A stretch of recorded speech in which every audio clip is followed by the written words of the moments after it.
to another edition of Inside O-Town. My name is Greg Norman. We've got a great show for you today. We're going to talk all about robotics, and we've got the two robotics ladies with us today, and I'm going to let them introduce themselves. And on my left, we have Karen Bogatz. I'm a mother of a student at Trucktown Thunder. And Debbie Davis. I'm also a parent of two students at Trucktown Thunder and one of the co-leaders for the team. So the first question I'm going to ask Deb is explain what Trucktown Thunder is and exactly where it fits in the educational scheme at the high school. Trucktown Thunder is a FIRST Robotics team through FIRST Robotics organization. We are a club-based program out of Brandon High School. Our students are basically STEM students. They come to us at the high school level generally as freshmen. Some of them come a couple years later after they see what we do and kind of go, hey, that looks like a lot of fun. I can get some creativity out of this. We do competitions yearly. We are given a task in January to build a robot that will compete against robots worldwide, and we have to design, build, and execute these tasks with this robot. Let me interject. I know there's competition between schools and there's statewide, and you're mentioning international competition? Yes. You have to explain that one. We actually, we start out at a district level. This weekend we will be in Waterford competing districtly. Districts go for 6 weeks, and then we compete at a state level if we make it that far. Then from there we go to a world level. This year Worlds will be held in Detroit at the Cobo Center, and teams from all over the world come to either Detroit or to Texas to compete with these robots. Okay. I guess the first thing I want to ask, I'm going to ask the parent second, but I want to ask the coach first, if you will. What kind of commitment does this take for you? For me, I'm at the school every day of the week after school. And you're not a teacher? No, I'm not a teacher at the school. I am there every day and Saturday during build and competition season. During our off season, I'm there probably 2 to 4 days a week. If it's an off season, shouldn't you be off? We're never really off. Right. We're always kind of, in the fall we are doing, we work with little smaller robots and getting the kids training on our machines and how to work safely in the shop and how the machines work. And then after our competition season, we start doing recruiting to start getting new kids to come into the program for the following year. Through the summer, we do outreach. We will do parades. We do demos at businesses, at different events like that. Through the month, through September and part of August, we can be found at Michigan Renaissance Festival cooking turkey legs. We do that all. That's one of our big fundraisers that we have. Unless you're living under a rock, we pretty much know what robotics is. But how long has this been an event, a high school event? Is this a 20-year, 25-year deal? We are a 20-year team. This is our 21st year. So it's been quite a while. Okay, well, let me turn the question back to Mom, because you're the one that usually has to do the driving. Not that coaches don't, but what's your commitment to this as a parent? So for me, it's easy now with the driving because my daughter now drives herself. But right. In general, for the parents and for the students, as well as for the parent mentors, it's quite the commitment. Maybe not every day of the week, but the students are there during build season, really initially 5 to 6 days a week. And after that, at least 3 times a week. So the time commitment is huge. The driving commitment for the parents is accordingly. Parents also have to help with the fundraiser. When it's turkey leg time, we all have to pitch in and work our shifts to support the team. We pitch in through cooking team meals, because when the mentors and the students come after school, they don't get to go home and have dinner. So as parents, we go in and cook a meal for the entire team. That's, in our case, about 50 people. What's it cost for a season? What kind of money do you have to raise? So it's a really good question. So we have fees that every student has to come up, and it's $450 $55 per student. So that's quite a big commitment. Wow. In addition to that, we also have a shop to maintain and equipment to buy. So we actually work through community partners. We do fundraising, and large and small organizations help us. But at the end of the year, give me a figure. What's 10,000, 50,000? I mean, I'm curious. $65,000 budget. Ah, so this is a real deal. This is the real deal. It wasn't, but yes, this is a commitment financially as well as from a time standpoint. It is a very. I don't think anybody had any idea. That's the most expensive pay-to-play program I can think of in any school. Wow, that's more expensive than band, for gosh sakes. Yes. So part of it comes from our students' participation fees. A big part of it comes from sponsors and partnerships. Sure. Do you think most people know it's that kind of level of dollars? I don't think so. I've spoken with organizers of other groups in the school, and they are shocked at the amount of my budget per year. Now, we're going to be interviewing through the show. We're going to be interviewing some of the students, and you mentioned your daughter. I noticed there's more young ladies than young men, which is kind of cool from that perspective. And you're in an area that's not typically geared towards women, not that there shouldn't be, but just your thoughts on that. Yes. Obviously, you're proud of your daughter, but so, it's a step up on a profession. I mean, sure. It really is. And we're pushing the fact. If you look at the STEM student population, it's about 50-50 in girls and boys. But then when you go into the universities and you go into the workplace, the girls drop down and the boys continue on an upward trend. So especially at Trucktown Thunder, we're really pushing the girls to lean in and to participate and to take an active role. Even if they are not going into engineering fields afterwards, they walk out of there with technical capability, technical understanding, and that's really important. I shouldn't say this, but I coach college girls, and they're a lot smarter than guys. That's one of the sessions. We're going to have a little more conversation with some of the students and kind of a demonstration as you get through this process, and we'll be back in a second.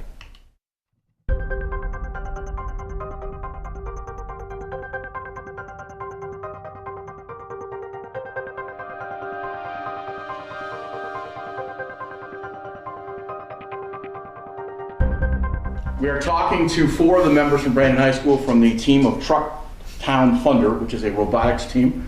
And I guess I'll just kind of maybe have a conversation. Tell us what you enjoy about it. Well, I enjoy it all. I mean, you can be in the CAD room drawing up parts for the robot, building the robot, working on awards, taking pictures, engaging with friends. I mean, robotics is an all-around type event, and, club that we all partake in. Okay. I think what I enjoy the most is the amount of opportunities you have all around you. Not only is it just like building parts in the shop, but like you learn how to talk to people in a professional way. You learn how to interact with people like in a way that is efficient and progressive. Like personally, like I've learned so many things in the shop, like how to operate like a mill and how to work a bandsaw and how to weld, and it's amazing. And then I learned how to talk to people, like, go up to a judge's hand and shake their hand and be able to talk about a team and to present it. And like, it's just, there's so many opportunities. It's incredible. Yeah, my favorite part of being on Trucktown would be probably just working in the shop, getting the experience and education of all the different machines. What do you do? I mostly build parts in the shop for the robot. This year I was on the design integration group, which is people who actually design the robot on the computer. So you're actually fabricating your own parts. Yeah, you're not sending out they're all custom hand-built parts. You're not sending out to some catalog someplace on Amazon. They send you 3 parts of, some order number, right? Yeah, no. That's fascinating. Yeah, it's fun. How about you, young man? So I'm personally in the programming team. So there's autonomous period where the robots do their own thing, doing the programming. So me and the other guys were working on that robot to do the auto.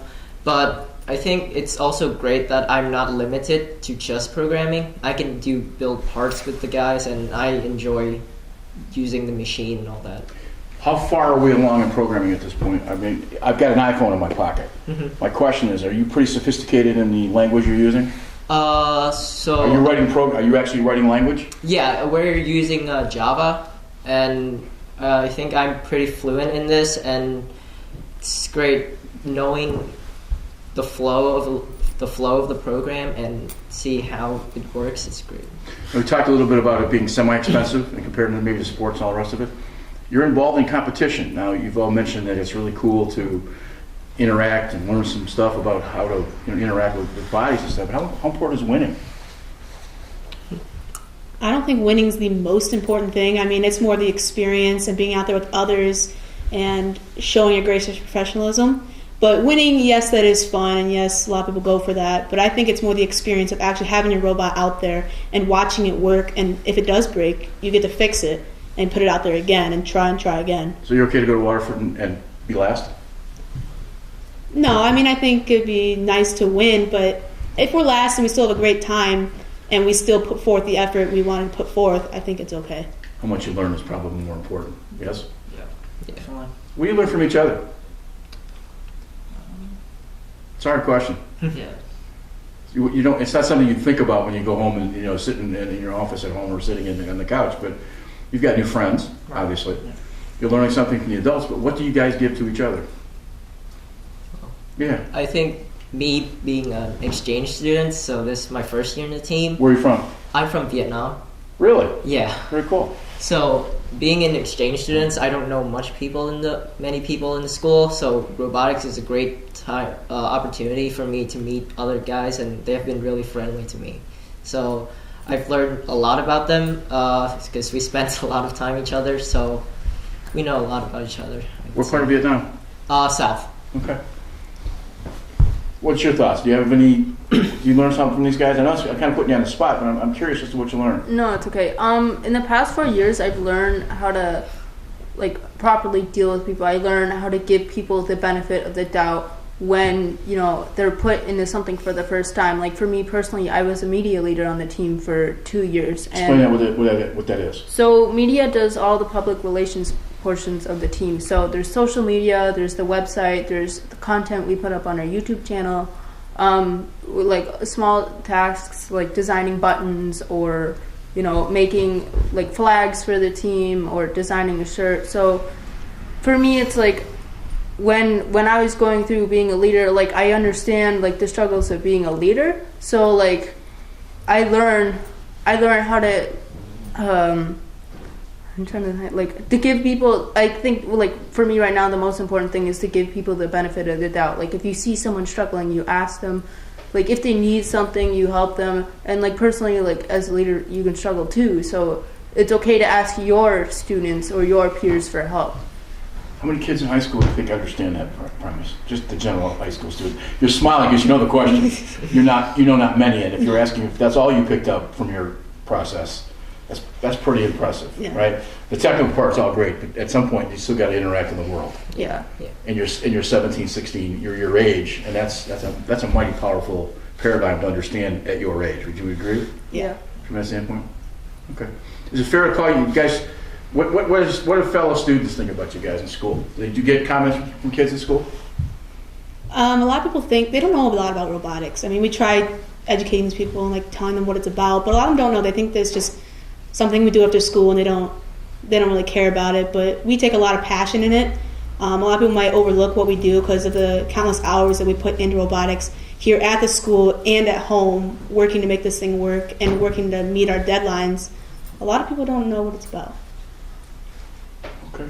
Anybody have other thoughts before we get? We're going to interview some other ones, but we'll get into demonstration. Any ideas on any seniors?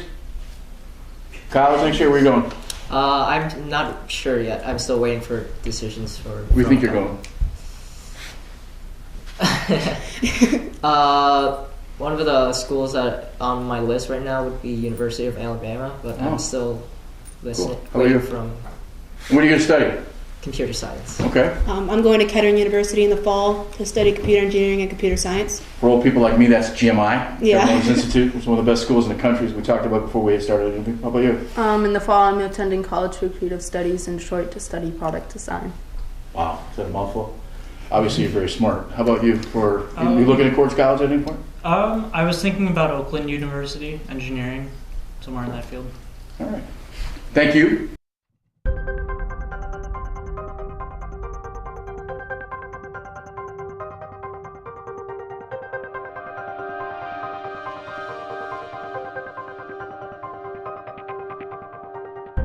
Back to O-Town. We're talking with the quartet of Brandon High School students who are part of Trucktown Thunder, and they've had a chance to introduce themselves and kind of go through some things. I got to ask a question. First of all, introduce yourself and what grade are you in? I'm Cody Davis. I'm in 10th grade. Marissa Stewart, 12th grade. I'm Jake Baker. I'm in 10th grade. I'm Andrew Ravenberg, and I'm in 12th grade. Mercy, am I correct? Marissa. Marissa, I'm sorry, that's my mistake. The first question I have to ask you is, you got the goggles going. So I have to ask, is that you walked in with them on? Yeah. So is that a fashion statement, or is it you have an eye problem like Bono does for you too, or is it just kind of cool? This is a requirement for wandering around in the shop and actually going to the competitions for robotics. Yeah, but we're not in the shop. That's I guess my point. I've just learned to just carry them around everywhere. I keep 2 sets in my backpack, and I'm not picking on your glasses. So that's a great fashion accessory. It gives you kind of an identity from that perspective. I guess the first question I want to ask you guys is the same question I asked the previous group. What's in it for you? What do you enjoy about it? I think that we get to learn a lot of new experiences, things that we can't learn in school or out of school even, just in robotics. Give me an example. Even if I don't understand it, give me an example. We wire the robot. I personally wire the robot, and that's a very difficult task to do, especially in the time crunch that we have. And I don't think anybody could really learn that in school. Okay. So you're learning by doing, which is a heck of better than reading a book someplace and taking a test, right? Because if it's not successful, how long does it take you to wire that robot? It took us about a week and a half, and then there was some debugging to do. How many times did it fail before it finally worked? I'm curious. More than once, right? Yeah. Okay. But it was just a process, right? Yeah. Okay. How about you, Marissa? The leadership skills. I've been on the team for 4 years, and I definitely was someone that wasn't really someone that would. I was more of a follower, I guess. This year, I know I'm media leader, and I've really grown as a person, and I know that I can always count on my peers and stuff that are under like my sub team. That's what we call them, as sub teams. And I can always count on them when I need a task done or I need help with something. I can always ask them for help and stuff like that. If you're a media leader, how's your language arts skills?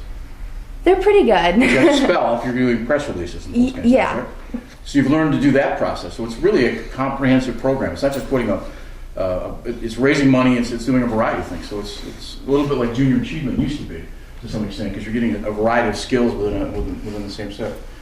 What do you get out of it? Well, I've learned like 3D design, like being able to draw parts on the computer, build the robot through the computer first, and then I've also learned how to make it in the shop with like the mill of the lathe, build these parts that I built on the computer. So you're fabricating from scratch. Explain to dumb guys like myself what essentially a CAD is. I know it has an acronym for it, but if I'm at home, unless I'm watching American Choppers, that's who they use CADs to do their motorcycles, but maybe explain to me what a CAD actually is. It's computer-aided design, and it's literally just drawing and designing your parts on the computer. Like, I can tell it how big I need this part to be, and then I can tell it exactly where I need the holes on it to be. Do you guys cut out things with the water jets?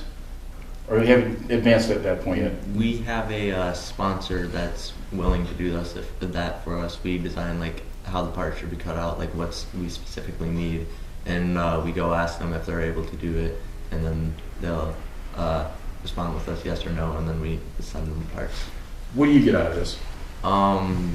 Me personally, it's similar to what Jake said not too long ago. Just learning how to do this. This helps for what I want to go into. I want to go into computer science and computer software engineering.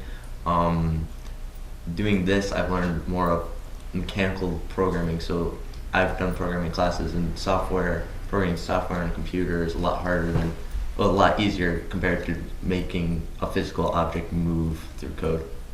My son played for me in high school and played for me in college. My question to you is, your mom was one of the mentors.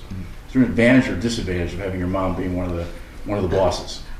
Disadvantage. She's not allowed to make any decisions for me, so it's only the other co-leader. Oh, that's smart. That's smart. But at the same time, you both have something to share as a passion that, you guys will be talking about when you're, whatever age that you get to be older from that perspective. Yeah. What's the one thing I don't know about your organization? You personally, what is it that, if you're explaining to me, I'm an uncle at Christmas, and you're trying to explain to me what you do.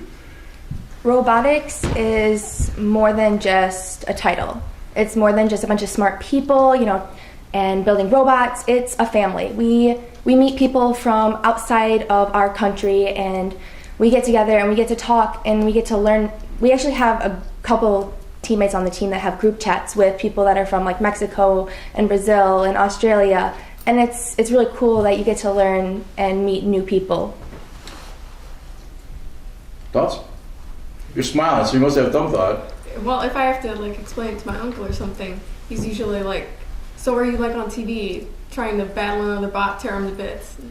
But explain it. It's not something like we talked about earlier. It's not the fighting robots that you might see on Big Bang Theory or what these TV programs are. These are working, functioning robots like you might see in an auto industry facility someplace putting parts on. Is that fair? Yeah, they are built and programmed to do a task that we are given. Like at a auto parts or something, you make a machine to build a specific part. And what we're doing here is we're building a robot to complete a certain task. Now explain something to me and then maybe to the viewers. It may seem like a menial task, picking up a ball or doing something simple, but that's really not the point. The point is the technology to make it work. Is that fair? And finding the best way to do it. Because you can Explain find that to different me. ways to pick up a ball. We've had where we have to grab the ball, where we roll the ball into the machine. It's not like a human. It can't just pick it up on instinct. Okay, your robot goes to a competition. You're given a different set of standards? I mean, when you go to a competition, what are you expecting? I guess, I know if I go to an event, I have to score more goals than the other guy, right? What is it? You're going to go to Waterford soon. Explain to me what task might be involved in your robot. This year, it's more of, I'm trying to think of a game for it. It's more of owning a certain object. They're called switches and scales, and we own this thing for points. We place cubes to tip the scale towards whoever owns it. What we expect, everyone's given a certain amount of rules given the rules of how the robot's supposed to be built, how big it is, how much it weighs, what you can and cannot do. And what we generally expect is, okay, what's going to be the best strategy for doing this? What's going to be the best for us? What's going to do for time? But also expecting, because there's other teams that have been around longer and know this stuff better, and they've created a better robot. So we're trying to expect what they're going to do and what's a better way to get around it. So you don't have to be the biggest, fastest, smartest. You just got to know and follow and be able to sort of morph into what everybody else is doing. So you can compete against a better athletic team if that would be the case. Yeah. If I'm a short guy playing against a tall guy, the tall guy's got an advantage. But if I work around him with speed, I might be able to beat him. It's not all. I guess that's the analogy that I'm trying to make. Does that make sense? It's not all just be better. It's more strategy instead of. So there's a lot more cognitive thinking than there would be than just slamming stuff together and building parts and fabricating. That's obviously much smarter from a process standpoint. The last group, I asked a simple question about how important winning was, and of course they gave me the perfect answer, public relations answer. I'm not sure that they gave me the right answer, and maybe they do believe that there was a process. But is there anybody here that wants to win as maybe part of that goal, or is that really a secondary process? I think winning is always a secondary process. It's always getting teamwork done and helping other teams before, even if they're competing against you, you still help the other team to compete. You want to win, but it's never our top priority. So if you go against Clarkson, you can't say stuff bad about him from the background and stuff. You could, but you wouldn't. Yeah. I get that part. Because I don't like Clarkson, but that's another story. For competitions, you're not just a solo team going against another team. There are alliances, so there's 3 teams, and you qualify to go into the actual competition. So you could be paired with one of the newer teams that don't know much, but then paired with one of the best teams there. But you would want to help the newer team more because they might not have a robot that can do everything, so you want to be able to boost every single team forward as well. Do you think your classmates know that it's as expensive as it is, with a $65,000 stipend to run a program like this? Do you think they realize that it's probably the most expensive program in the school? Do you think they have any clue? Not everyone. Do you think their opinion would change to know the kind of commitment you put into it, not only from a financial standpoint, but you mentioned earlier before we started this interview that you're there a fair amount. You said you might be there 15 to 20 hours a week beyond school. Yeah, the school was basically turned into my second home. Like, I could probably sleep there and not. The teachers wouldn't even know that I stayed there. Is that okay? Yeah. My point is, are you missing something by not doing maybe a little wider landscape because of that? Not really. Okay. Like, you're happy? Yeah, I'm happy. I play soccer, and this is the thing I do in the spare time. But actually, I think I learn more here than doing soccer. Well, let me follow up the last question. What is it that I don't know from you guys? I think a lot of people think that robotics is just a bunch of nerds typing away on a computer, but it's really not. Most of them, they'll make parts, they'll learn how to make a robot, design a robot. It's a lot more than just a computer job than most people believe. Do you think this organization, this group, you think there's people in this group, let me ask a better question. There's people in this group that maybe didn't have an avenue, a social avenue in school, were smart and bright and all the rest of it, that this maybe also helps in personal development? Think that's part of the process? Absolutely. I know, like, my sister, she didn't really know what she wanted to do. Like, she didn't really have a clique or a group to really go into or anything like that. But she tried robotics her sophomore year, and she absolutely loved it. And I followed pursuit with robotics and came in as freshman, and I have no regrets over it. Okay. Maybe you can finish up. Career plans, thoughts of college, maybe you can just go through it with the group? I plan to go to OU after graduating to play soccer and to do computer science and computer software engineering. Cool. Also, for their nursing program. Wow. So this is just a process for you, learning. Okay. I plan to going into the Air Force, actually, and becoming an aerospace engineer. And I'm not sure what I'm doing. I know I'm going to college. I'm not sure where or what I'm going to study. Okay. Well, thanks for your time.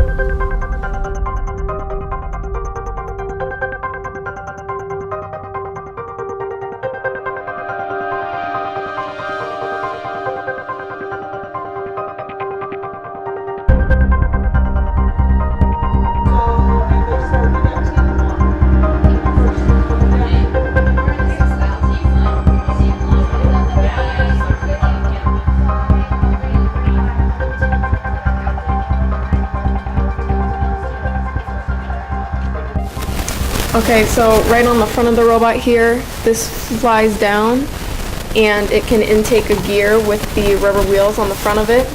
And then right underneath it here is our climbing mechanism where it grabs a rope and it rolls the rope inside of it to climb up and hit the peg. This is actually powered off of the drivetrain of our robot, so the wheels are right here, and it powers this to climb up as well. And then back here we've got our shooter. There's a wheel that spins and grabs the balls that are in the back, and it comes through the chamber here and they fly out that way. And then far in the back here we've got our intake for the balls. It rolls the balls into this big container in here and can hold around 80 of these balls here inside of it. This shooter has 3 different positions that we programmed to score in different heights of the boiler, and so we can shoot from different distances. Last year's game was called Steamworks, and we scored the fuel, which is what these balls are called, into a boiler. There is a lower chamber and a higher chamber to score points. We also had the gears in here are scored onto the airship as well, and human players inside will pull it up to the top and score it. When you score it, you spin the rod, and will make the propellers spin to take off your airship at the end.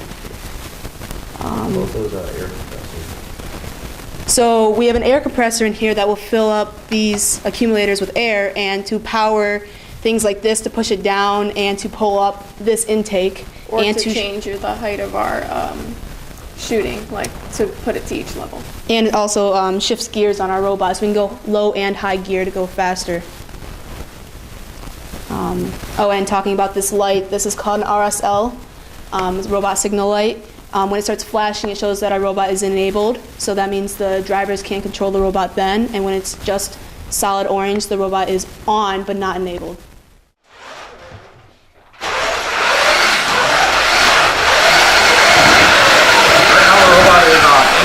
Sweeping them versus picking them up. The robot can intake balls and it intakes them to get them stored to shoot them into what we call the boilers were last year. This robot's actually last year's game. It was called Steamworks Shot. What the balls are called fuel and the gears to make the airship actually take off in the end of the game. Or the whole steampunk themed game, going around and trying to score the most points. Did you explain what 68 means? So 68 is our team number. It starts out with team number 1 and works our way up. So there's over 6,000 teams now, and we are team 68. In Michigan alone, 1/5 of the teams are from Michigan. Michigan is actually the largest state with most first robotics teams in it. There are first robotics teams all around the world in countries like Vietnam, Australia, Mexico, and so on.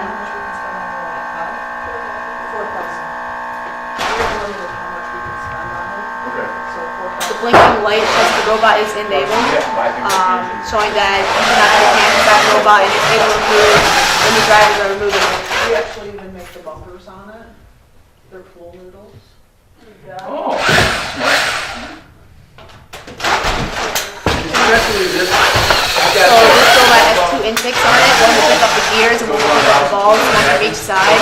But the person driving it can actually change the direction of the robot, so saying that the side with the gears is the front of the robot or the side with the balls is the front of the robot, just by a stroke of the button.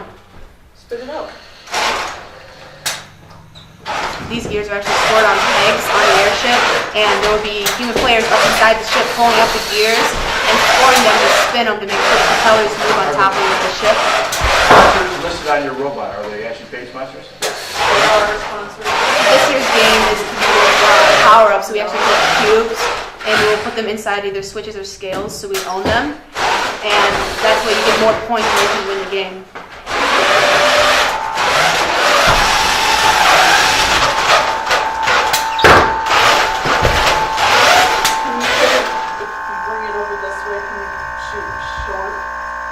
The only other thing we're going to get is some B-roll, but real close-ups from the top down. Shooting short is Shooting short will go far. What sound does it make? I just that's asked. the air compressor. Oh, okay. Because actually this will shoot balls also. So it has 3 different heights. So My mother uses a term building air, but it's for a completely different process. long short will put the ceiling. Okay, never mind.